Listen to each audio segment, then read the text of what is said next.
Halo guys, perkenalkan nama saya Komang Gayatri Wiraniat Mariani, absen 17. Perkenalkan, nama saya Triputu Agustin Prasetya, absen 30. Perkenalkan, nama saya Imade Rahmadnyana Putra, absen 11. Nama saya Ibu Anika Winyana, absen 14. Perkenalkan, nama saya Imadi Nova Adi Pratama, absen 10. Di sini kami kelompok 4 akan mempresentasikan tugas IPS tentang masa periodisasi, yaitu masa revolusi industri. Peristiwa revolusi industri telah membuktikan bahwa teknologi informasi berhasil membawa perubahan dan dampak yang besar bagi umat manusia. Tapi, apa sih yang dimaksud dengan revolusi industri itu?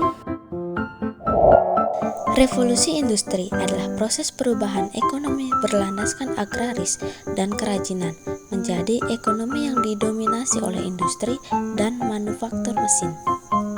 Sederhananya, revolusi industri merupakan proses transaksi mengenai cara dalam mengelola sumber daya yang berpengaruh terhadap aspek sosial, budaya, dan ekonomi. Melalui revolusi industri, penduduk dunia diajak untuk mengenal cara bekerja yang lebih modern, menggunakan teknologi. Revolusi industri dapat dibagi menjadi 5, yaitu revolusi industri 1.0, 2.0, 3.0, 4.0, 5.0. Jadi yang pertama yaitu revolusi industri 1.0 yang terjadi di abad ke-18 pada periode tahun 1750 sampai tahun 1850. Revolusi industri 1.0 ini pertama kali muncul di Britania Raya dan tersebar ke daerah Eropa Barat, Amerika Utara, Jepang, dan pada akhirnya ke berbagai negara yang ada di seluruh dunia. Pada masa ini, James Watt menemukan mesin uap menjadi sumber tenaga. Dengan adanya revolusi tersebut, segala proses produksi yang ada menjadi lebih efisien, mudah, dan juga murah. Sebelumnya, sumber tenaga sumbernya berasal dari otot, air, dan angin. Coba bayangkan jika kita ada di masa itu, kebayang dong gimana ribetnya proses produksi di kala itu. Perubahan pada masa ini yaitu mesin uap untuk memproduksi barang menjadi penanda munculnya industri 1.0 yang membuat produktivitas meningkat pesat, ekonomi melonjak, dan masyarakat jadi bisa memproduksi tanpa butuh lahan yang luas. Karena di masa itu yang bisa bikin pabrik hanya para bangsawan atau keturunan kerajaan. Mesin uap juga digunakan dalam sektor transportasi, yaitu transportasi laut berupa kapal, yang dulunya dengan mengandalkan tenaga angin yang tidak selalu bisa diandalkan, karena dapat bertiup dari arah yang berlawanan atau bahkan tidak ada angin saat dibutuhkan sama sekali. Dengan adanya mesin uap tersebut, sebuah kapal dapat berlayar 24 jam penuh dengan adanya kayu serta batu bara yang cukup. Selain itu, revolusi industri memiliki dampak lain terhadap lingkungan, yaitu pencemaran lingkungan akibat asap yang dikeluarkan mesin uap, dikarenakan melakukan proses pembakaran kayu serta batu bara yang menyebabkan polusi udara, serta munculnya limbah pabrik akibat penggunaan mesin uap tersebut dalam proses memproduksi. Apa saja sih penemuan yang dihasilkan di revolusi industri 1.0? Antara lain 1. Kereta api, 2. Kapal laut, dan 3. Alat tenun dan lain sebagainya. Yang kedua yaitu revolusi industri 2.0. Revolusi yang dimulai pada tahun 1913 ini ditandai dengan adanya tenaga listrik oleh 2 orang sekaligus, yakni Nikola Tesla dan Thomas Alva Edison, Yang membuat mesin uap yang tadinya sering digunakan dalam proses produksi semakin lama diganti dengan adanya tenaga listrik tersebut. Di akhir tahun 80-an, transportasi mobil mulai diproduksi secara massal. Pada masa ini, muncul sistem lini produksi atau assembly line yang menggunakan ban berjalan atau conveyor belt, memudahkan proses produksi yang terjadi sehingga terciptanya sebuah revolusi.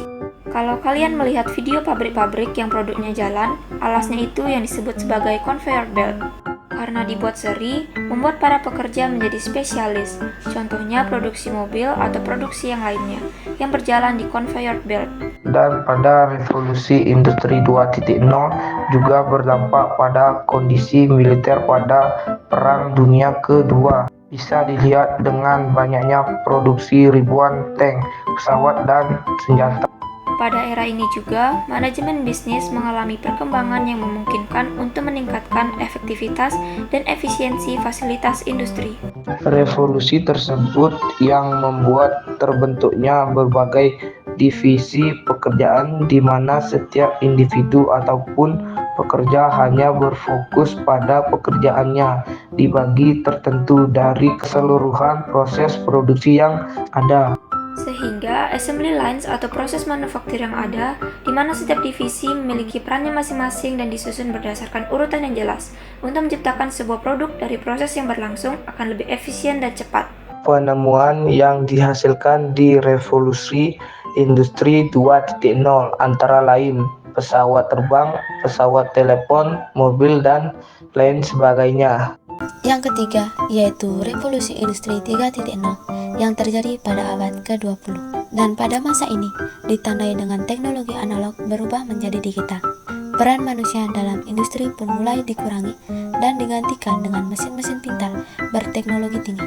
Jika dibandingkan dengan revolusi industri terdahulu, yaitu revolusi industri 1.0 dan revolusi industri 2.0 yang dipicu dengan tenaga manusia. Revolusi industri 3.0 ini dipicu dengan adanya berbagai mesin yang dapat bergerak dan juga berpikir secara otomatis yang dibuat dalam bentuk komputer dan juga robot, di mana yang membuat ruang serta waktu yang ada tidak lagi menjadi sebuah jarak, seperti mengirim dokumen, menghitung formula yang rumit, sampai membuat pencatatan keuangan sekarang sudah dilakukan dengan komputer. Salah satu komputer pertama yang dibuat yaitu pada era Perang Dunia Kedua, yang digunakan sebagai mesin untuk memecahkan kode buatan Nazi Jerman yang diberi nama dengan Colossus. Komputer tersebut merupakan sebuah mesin raksasa yang memiliki ukuran sebesar ruang tidur. Selain kemajuan teknologi komputer yang terjadi saat itu, yang berkembang dengan sangat pesat setelah Perang Dunia II selesai.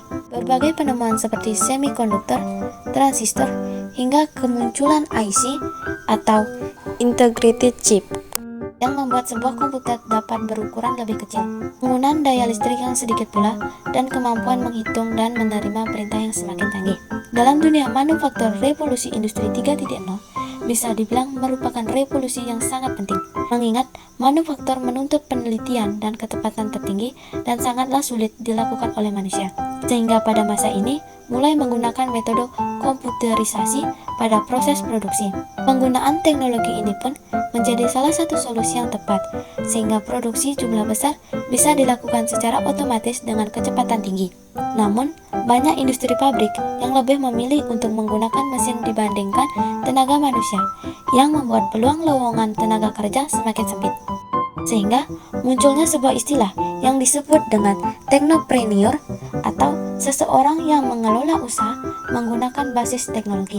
Berikut penemuan yang dihasilkan di revolusi industri 3.0, yaitu yang pertama, teknologi komputer, yang kedua, munculnya akses internet, yang ketiga, penggunaan berbagai peralatan elektronik seperti smartphone, yang keempat, berbagai inovasi pada sistem perangkat lunak, dan yang kelima, serta inovasi pada pengembangan sumber energi baru.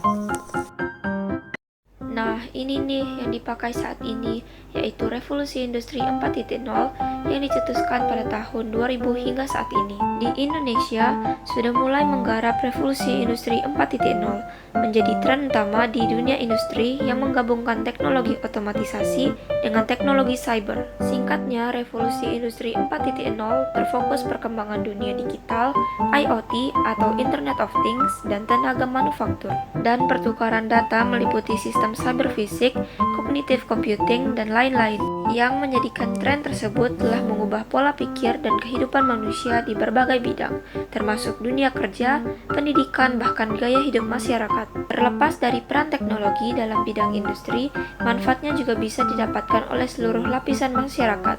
Saat ini, pengambilan dan pertukaran informasi dapat dengan mudah dilakukan kapan saja dan di mana saja melalui jaringan internet.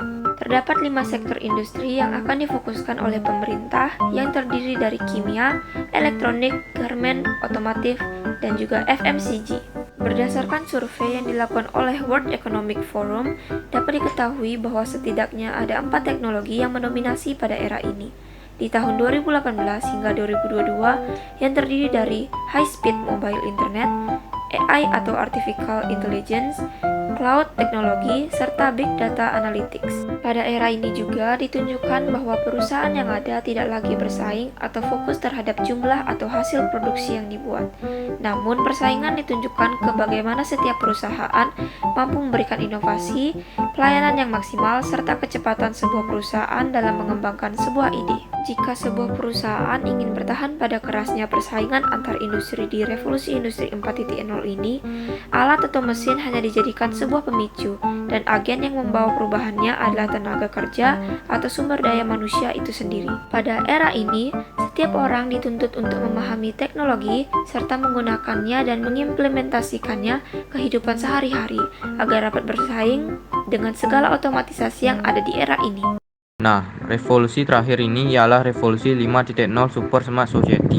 Hingga saat ini, kita sudah melihat adanya revolusi industri 1.0 yang ditandai dengan adanya era kebangkitan mesin. Revolusi industri 2.0 yang ditandai dengan adanya era kebangkitan transportasi atau otomasi.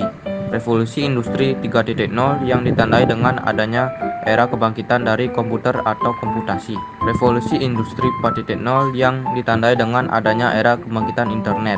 Diperkirakan oleh negara Jepang yang mengumumkan akan kemungkinannya revolusi konsep industri 5.0 yang disebut sebagai era kebangkitan society. Diperkirakan pemerintah Jepang pada tahun 2017, society 5.0 sendiri menjadi sebuah solusi yang berpusat pada manusia atau istilah human centered dan berbasis teknologi atau teknologi based. Lalu apa sih perbedaan revolusi 5.0 dengan 4.0? Nah, jadi revolusi industri 4.0 menekankan pada bagaimana pekerjaan dilakukan secara otomatis, sedangkan society 5.0 menekankan pada bagiannya mengoptimalkan tanggung jawab jam kerja untuk menyelesaikan pekerjaan. Pada industri 4.0 menyoroti efektivitas penggunaan mesin otomatis, sedangkan society 5.0 menyoroti efektivitas mengoptimalkan pengetahuan orang atau masyarakat dengan bantuan mesin cerdas. Meskipun memiliki fokus yang berbeda, pada dasarnya tujuan industri 4.0 dan society 5.0 adalah untuk mempermudah aktivitas manusia dan tentu agar segala sesuatunya menjadi lebih efektif dan juga efisien.